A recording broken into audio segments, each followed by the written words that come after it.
Bismillahirrahmanirrahim. Assalamualaikum warahmatullahi wabarakatuh. Hai teman-teman, kita jumpa lagi ya. Oke, jadi saya akan melanjutkan materi kita tentang metode penelitian. Pendekatan untuk memperoleh kebenaran ada dua. Yang pertama pendekatan non-ilmiah, yang kedua pendekatan secara ilmiah.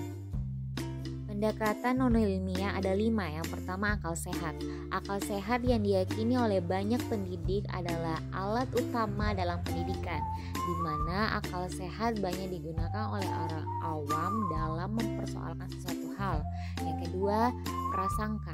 Pencapaian pengetahuan secara akal sehat diwarnai oleh kepentingan orang yang melakukan. Hal ini banyak yang menyebabkan akal sehat mudah beralih menjadi prasangka. Yang ketiga, intuisi. Dengan intuisi, orang memberikan penilaian tanpa didahului suatu renungan. Pencapaian pengetahuan yang demikian itu sukar dipercaya.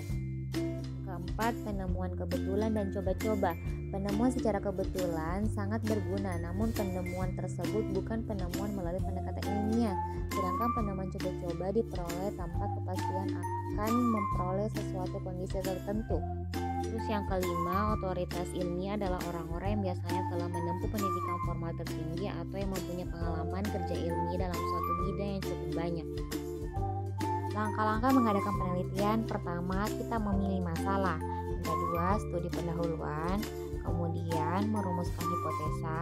Setelah itu kerangka dasar dan merumuskan masalah. Langkah selanjutnya memilih pendekatan, kemudian menentukan variabel, setelah itu menentukan sumber data, setelah itu menyusun instrumen.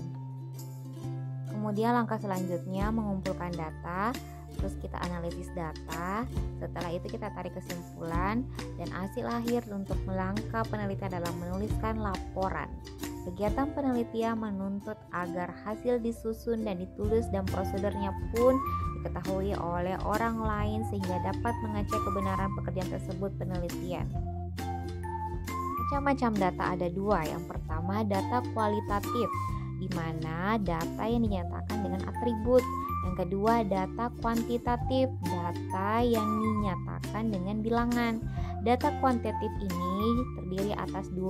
Yang pertama, data kontinu, interval atau rasio, data yang disajikan dengan bilangan rasional. Yang kedua, data distrik, data yang dapat dinyatakan dengan bilangan bulat, terdiri dari data nominal, data dikotomi, multikotomi, dan data ordinal peringkat atau ranking.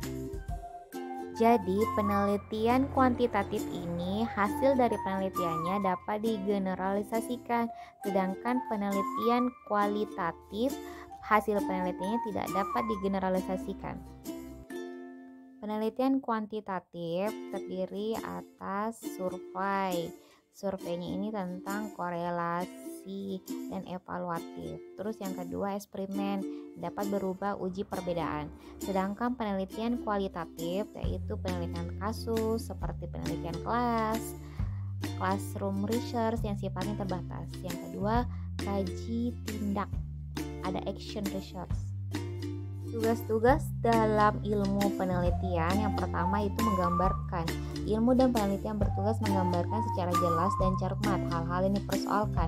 Yang kedua, tugas untuk menerangkan. Ilmu dan penelitian bertugas menerangkan dengan kondisi yang mendasari terjadinya peristiwa-peristiwa.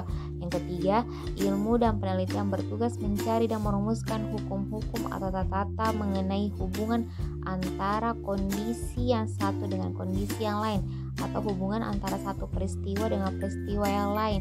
Yang keempat, ilmu dan penelitian bertugas membuat prediksi atau ramalan, estimasi, proyek mengenai peristiwa yang bakal terjadi atau gejala yang bakal muncul. Yang kelima, ilmu dan penelitian bertugas melakukan tindakan-tindakan atau mengendalikan peristiwa atau gejala.